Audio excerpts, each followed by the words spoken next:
Mr. Godman, for people who know Bhagwan Sri Ramana Maharishi and his teachings, they definitely know self-inquiry. I was wondering, what about the role of devotion and surrender? How to surrender, and what is true devotion, and why it seems that surrender is so difficult?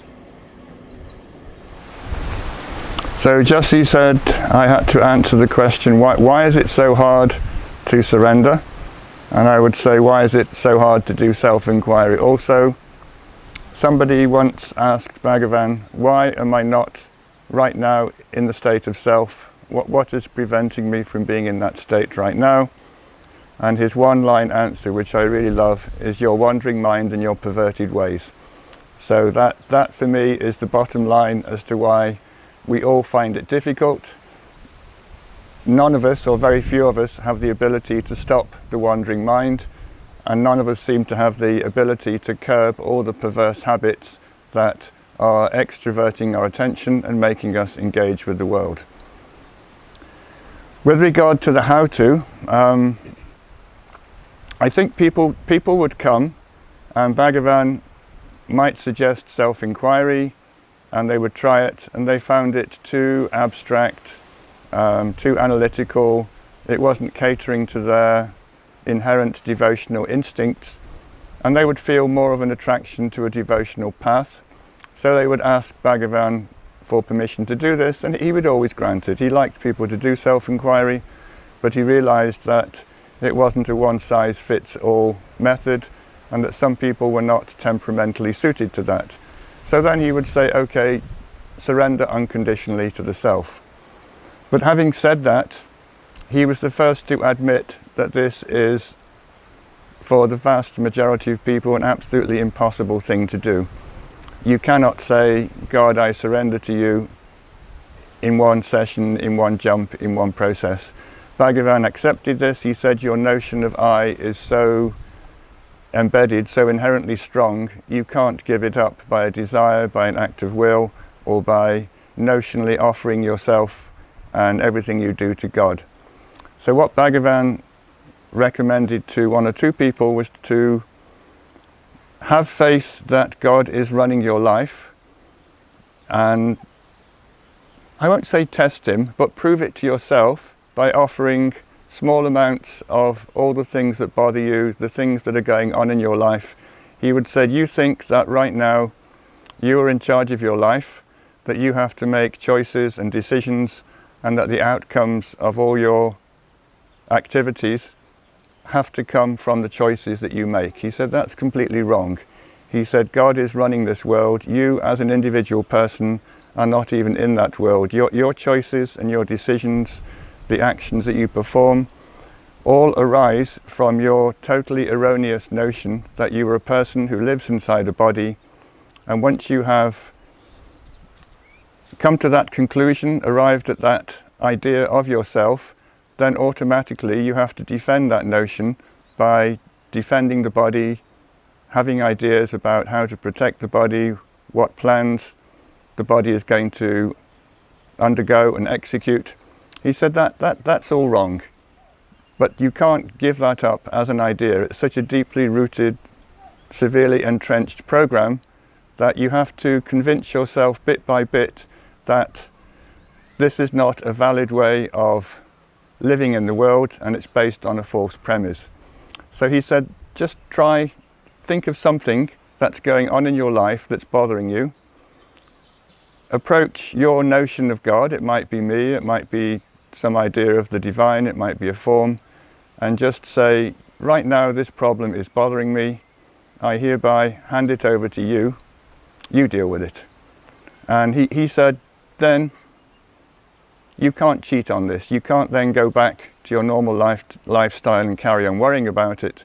He said that's like throwing out all your garbage and saying I've got rid of it, and then when no one is looking you collect it all up, bring it in your house and throw it all over your living room floor. He said you've got to have that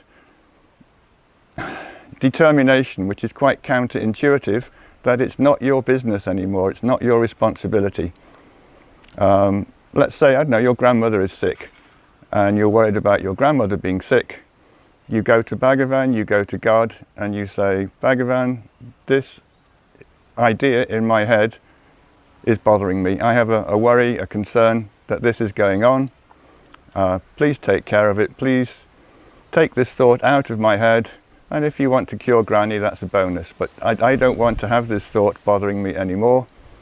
Then you go back to living your life. And it's not going to work if 5 minutes later you start worrying about Granny again. You have to make this determined effort once you've handed over this little parcel of your worries and your concerns to say, I've put that out in the garbage can in the yard, it's not coming back in my house again. And he said, if you can do this with small details of your life, quite amazingly you'll find that they resolve themselves better than if you yourself had decided, I'm in charge of this situation, I'm going to hire the best doctors, I'm going to get her treatment, I'm going to visit her every day. Just the simple act of handing over this story to the higher power and dropping it from all the things that go on in your mind that would normally worry about these things. He said, just handing over one simple story and waiting and saying, I have given it to you. More often than not, something quite unexpected will happen. You'll get a good result out of it. And then you'll think to yourself, well, that worked. I'm going to try a slightly bigger story. So bit by bit, you start unloading all your problems, all your concerns, all your ideas.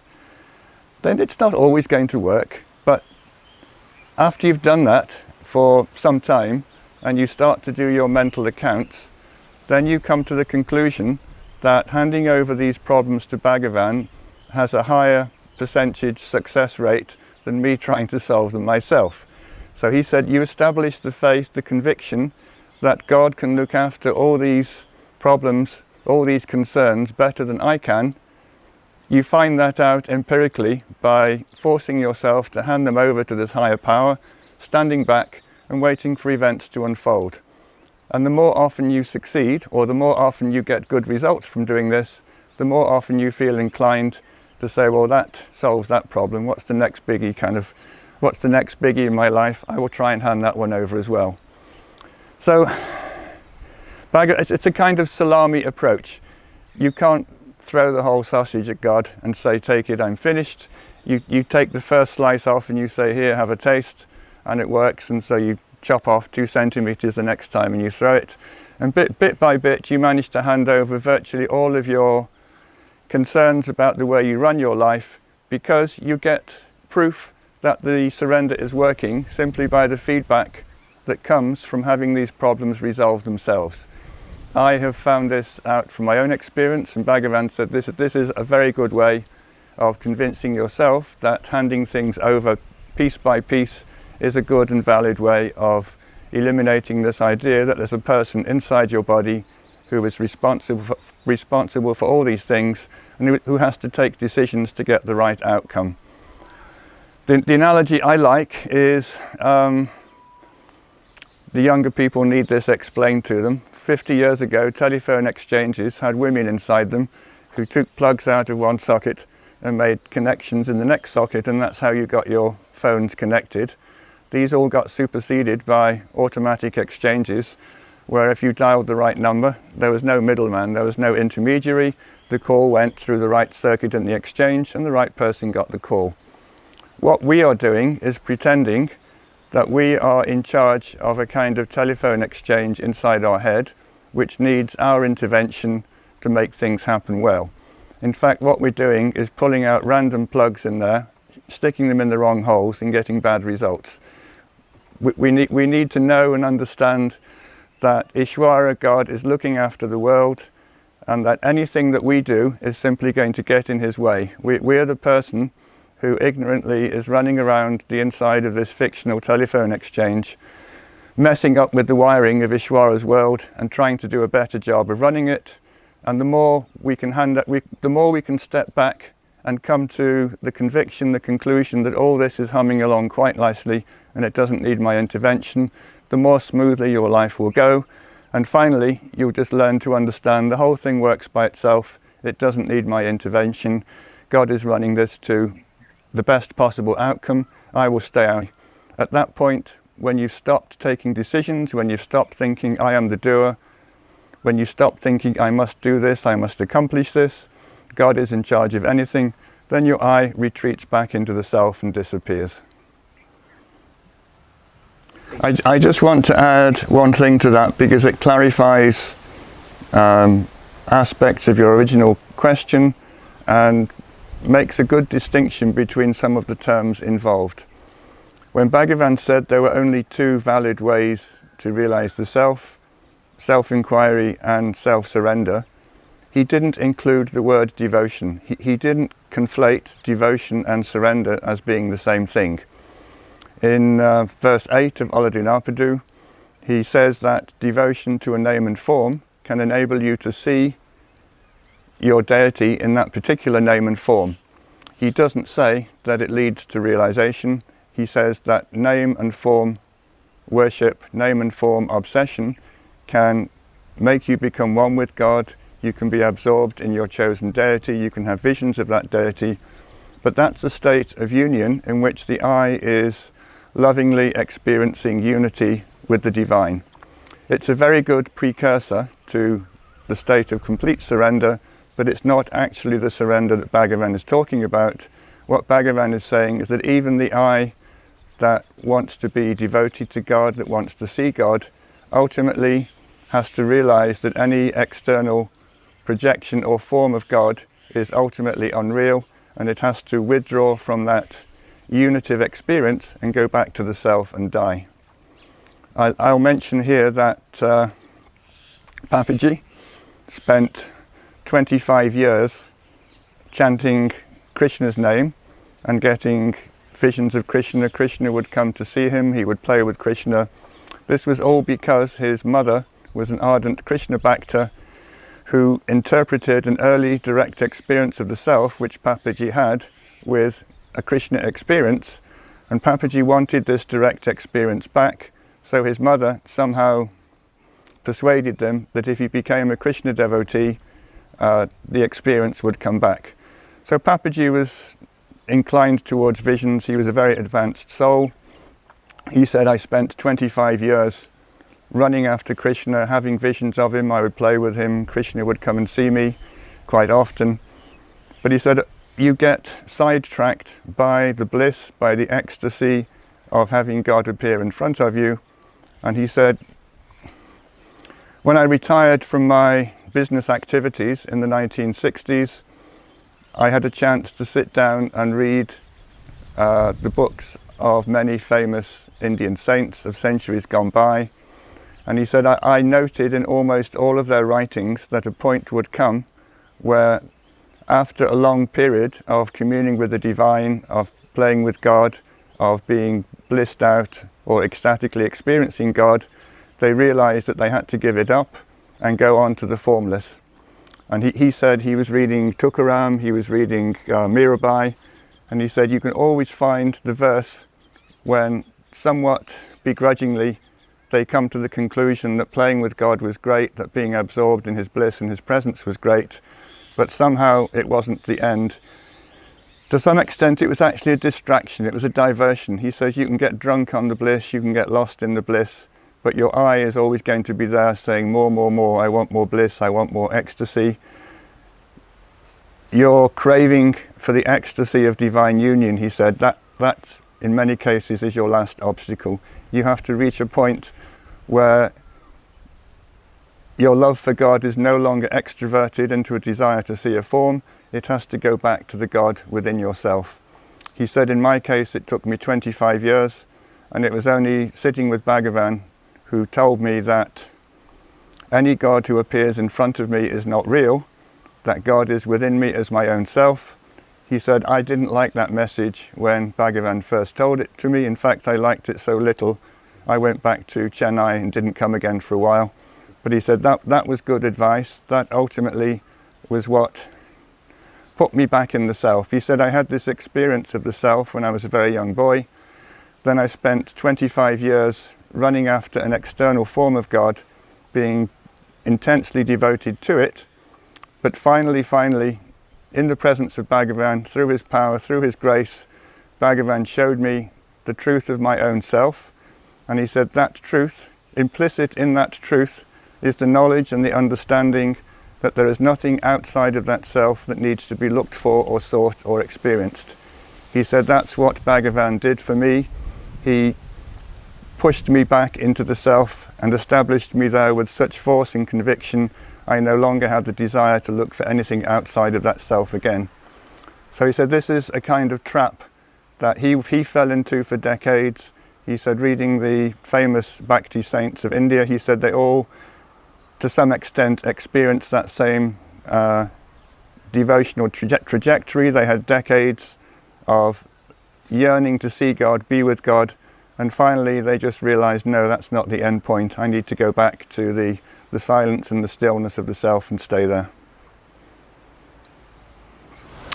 One of the aspects of the first question I was asked was, what are the problems that come up on the spiritual path? And then we got on to talking about love, devotion and surrender. And I think I can answer, or at least give a rather graphic presentation of how difficult it might be by retelling the story of Matru Sri Sarada, who was the devotee of Lakshmana Swami. Lakshmana Swami realized the self with Bhagavan in 1949 and then went back to his hometown, and about 25 years later a young girl came to see him and she fell in love with him, did a very arduous period of sadhana with him, and finally realized the self almost exclusively through the practice of name and form meditation on her guru. So I think she's a really good case study on how everything needs to be lined up. It's almost like an absolutely amazing astrological configuration. So many things have to be right in order to succeed on this particular path, and it was her destiny, her good fortune, that they were lined up, but she also put in an absolutely enormous amount of work. So I want to tell her story simply to illustrate that name and form devotion is not an easy option. People who think that they can't do self-inquiry, either they try, they don't understand it, or it's too hard, or they're not making any progress. They think, well, I'll do name and form meditation, I'll worship my God, I'll do my japa, I'll say my mantras, because that's something concrete they can grasp. And because it is easier to grasp conceptually, I think some people have the idea that it might be easier to succeed simply because the initial grasp of the subject is better. I'm going to be a party pooper here and probably spoil a lot of people's illusions about just how hard it is to get to self-realization, not just through self-inquiry, but also through the path of love, devotion and surrender. Saudama came to Lakshmana Swami in Andhra Pradesh in 1975. She was a girl, daughter of one of the old school friends of Lakshmana Swami. Lakshmana Swami didn't notice her on the first visit, but then he spotted her, and he knew that she was going to come and see him. He had had some sort of vision or understanding from several decades before that this young girl would come to see him, that she would be an extraordinarily advanced devotee, that she would take him as her guru, and that she would in fact realize the self through his power and in his presence. He had no idea when she was going to come, and from the first intimation he got that she was on her way, I think it took another 25 years before she physically showed up. I was talking to him once about her, and I said, what impressed you about her? Of all the thousands of people that have come to see you, what made you take this girl to be the one person who could finally realize the self? And he said, I searched her mind again and again and again. I looked really long and hard at it, and I couldn't find a single bad thought anywhere. And I thought, well, that's going to disqualify just about everybody I know on the spiritual path. Who in this world can present themselves to a jnani have their mind be a completely open book, have him search every single page of it and not come up with any impurity, anything which would act as an impediment to realizing the self. So first of all, he did his initial search. He looked at this girl's mind and recognized an immaculate purity. Now he said that after seeing her for some time, he recognized her as being a woman who had served him in his previous life when he was a yogi. She had been a relatively poor lady who used to make dosas, bring them to him and serve him. And she had made that connection from a previous life. She had fallen in love with him from his previous life, so she had that connection. Then she came to him in a state of, there was obviously a very strong bond, a strong connection between them. And Lakshmana Swami surprised me one day when we were talking about her by saying, the self commanded me to grant her liberation. Now that this seemed like an extraordinary statement at the time. So I said, how? Did you hear a message? I mean, how did the order come? And he said, no, it wasn't somebody conveying this one person to another. There was a knowledge inside of myself that it was my duty, my responsibility to grant this girl liberation. He said, I knew that was my duty, my responsibility. So here we have an awful lot of things lining up in her favor. She had a past life connection with him. She obviously loved him from a previous life. She came to him when she was very young, immediately fell in love with him. He looked at her mind and saw that it was so pure that he knew that she had a strong chance of realizing the self in her current birth. This is something he's said a few times. He said, if I ever see anyone who is in the same state that Sauda was when she came to see me, I'll take them into my room, I'll lock my door, and I won't let them out till they've got it. But until I meet such a person, I'm not going to see people publicly. So he has extraordinarily high standards, and the only person who has met the high bar of purity that he sets for devotees he really wants to work with. He's had one person in 60 or so years of teaching, and this was Saudama, and he demonstrated his ability to choose the right jiva, if you like, by inviting her to stay with him in his ashram, and in a very short, relatively short period of time, she realized the self. So everything is going in her favor, but she also had to put in an incredible amount of work on her practice.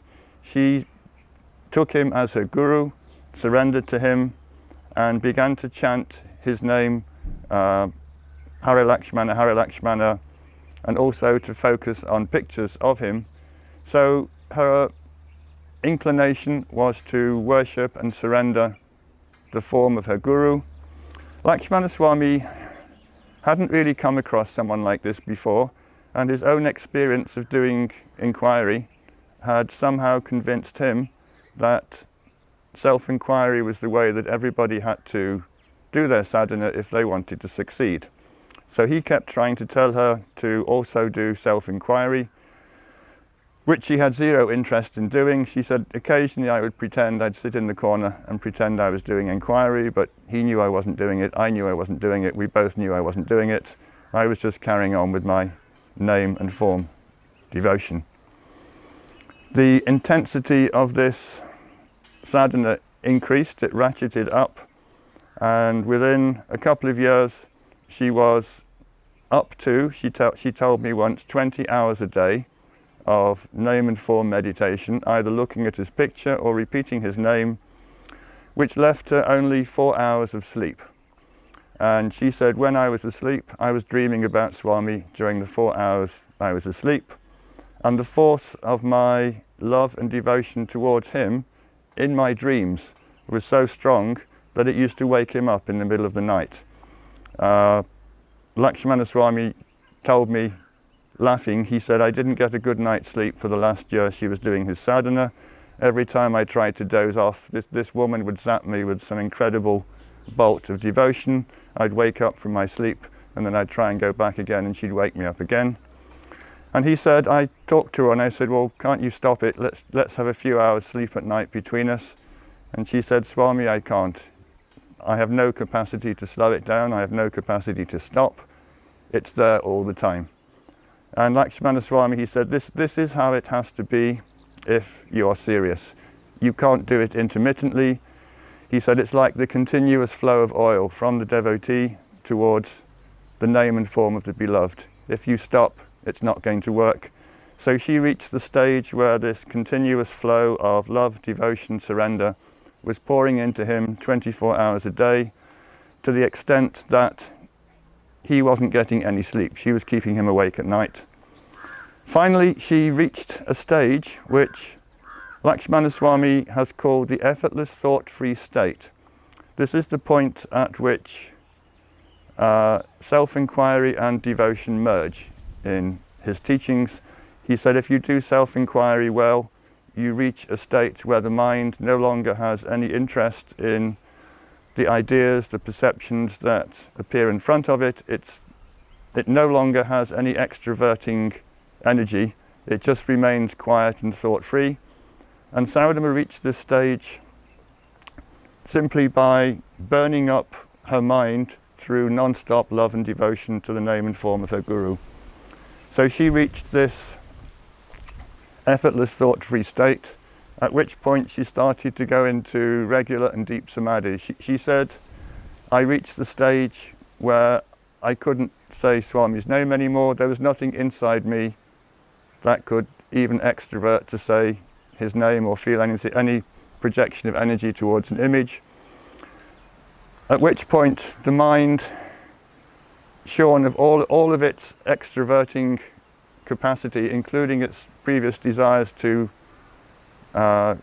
move out to an image of the beloved, would sink back into the self, and she would start to experience samadhi.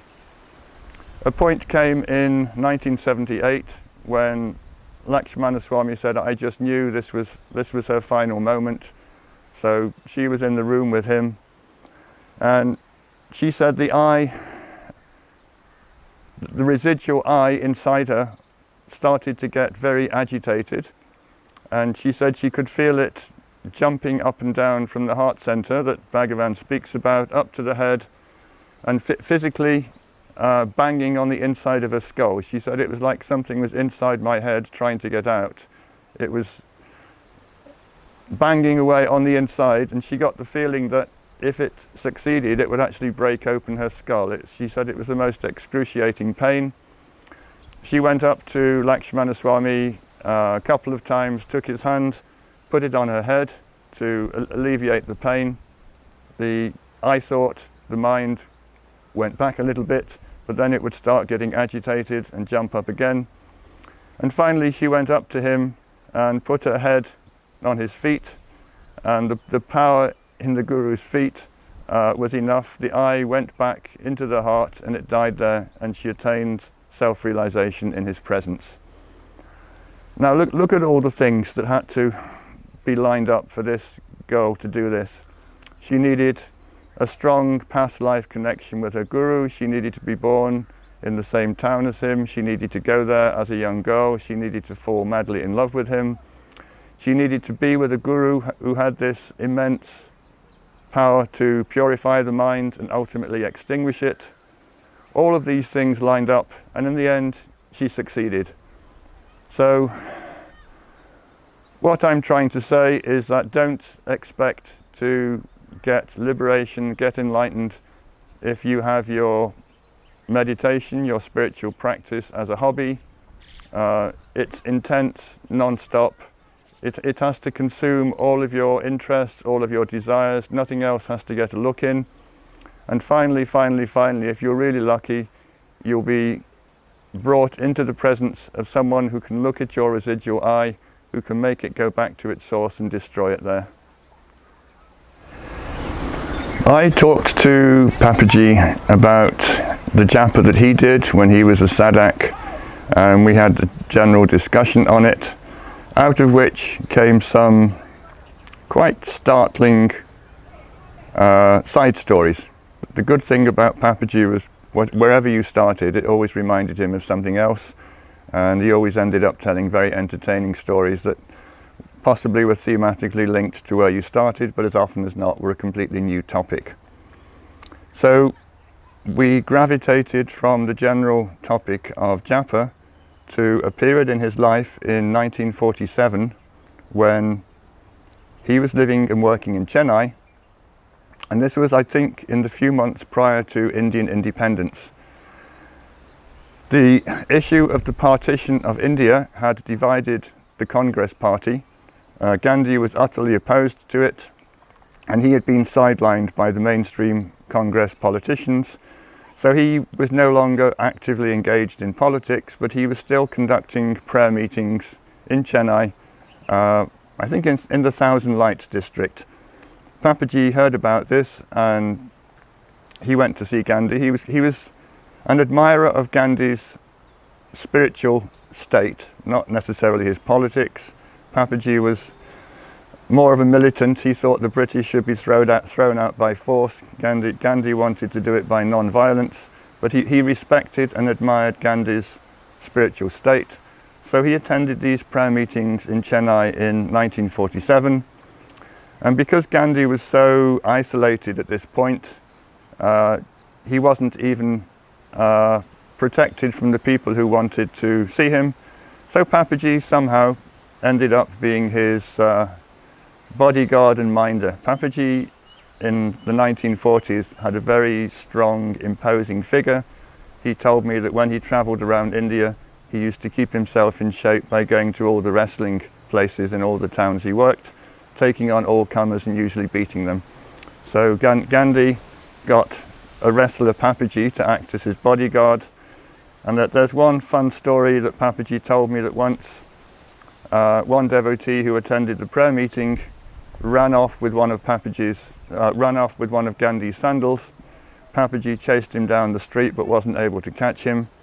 Came back and Gandhi said, "Oh, never mind, one is enough for me," which I thought was a very Gandhian comment. And I suspect Gandhi spent the next day limping around with one chapel on and one missing. But Papaji said he also had the opportunity to sit privately with Gandhi. And he said, one day I was sitting there and I could hear the sound of Ram in a very subtle way.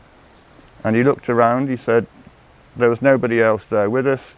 I looked at Gandhi's lips. My first thought was, he's a Ram Bhakta, that's his mantra.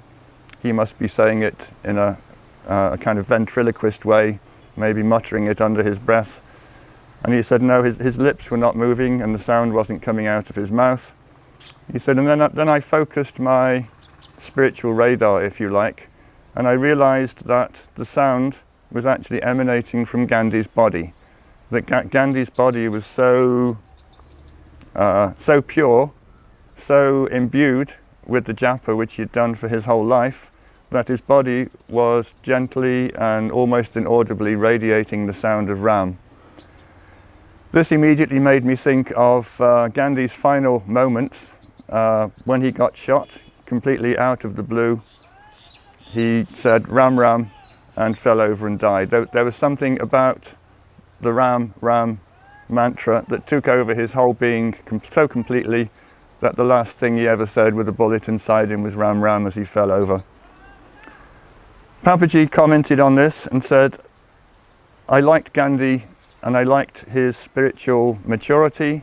He said that was the most sattvic body I have ever seen, except for my own guru Ramana Maharshi. You couldn't ever get Papaji to agree that anyone was better than Bhagavan, but he put Gandhi second on the list of the most sattvic bodies. He said it shone. There was a golden hue to it, and on a subtle level it was kind of radiating a spiritual purity, at the center of which was this gentle emanation of the sound Ram that was coming off his body the whole time.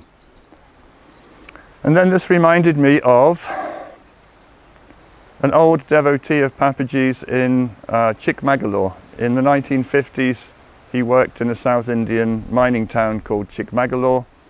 And when I started to write my biography of Papaji, Papaji encouraged all of his old devotees to tell me any stories they had. He gave me access to his old address book. I wrote to everybody who was in there. I said, Papaji's asked me to write to you. Do you have any interesting stories? And one man from Chikmagalur wrote back and said, oh, I had a very interesting time with Papaji in the 1950s. I was looking for a new house near Chikmagalur. I asked Papaji to come along and help me choose a good place for me and my family to live. Papaji, without giving any reason or explanation, kept rejecting every single house we came to, giving the most specious reason for rejecting or no reason at all. And he said it was getting very, very frustrating, until finally we came to one house, and without even going through the front door, Papaji's face lit up and he said, "This is the one for you, buy it." And the man who'd written me the letter said, "Why? We haven't even been inside." And Papaji said, "The man who used to live in this house was a very good Ram Bhakta. He's been doing Japa of Ram's name in this house for so long that the whole house is imbued with the name and the sound of Ram. I can hear the name of Ram coming off the bricks of this house. This man has charged up this house for you. This is the place for you. This is the perfect sattvic environment for you to do your sadhana." So Papaji could not only sense the sound of Ram coming off Mahatma Gandhi, he also seemed to be aware that if you are a really passionate devotee and you did your japa in a building, then you charged up that building in the same way that, say, a battery can be charged up with electricity, and that power can be used later. One final story in this vein, which I like. When I was staying with Lakshmana Swami, this is early 1980s, I had read a book by a devotee of Swami Muktananda, in which Muktananda was also extolling the greatness of reciting the name of God, and he told an anecdote of two people who were in hospital, and one man needed a blood transfusion, and he was a very worldly man, and the person in the next bed happened to be the right blood group, so they took half a litre or litre of blood from the Swami who was next to him, put it in the man while he was unconscious, and as the worldly person opened his eyes, he apparently started going Ram, Ram, Ram. The blood, the blood inside him temporarily turned him into a Ram devotee. It didn't last very long. Just for a few seconds before he regained full consciousness, he started saying Ram, Ram, Ram. So I thought this was a fun story. I told Lakshmana Swami, I showed him the bit in the book where I'd read it, and he wasn't at all convinced. He just laughed and he said, "Well, if that's true, then all the mosquitoes in this ashram must be enlightened."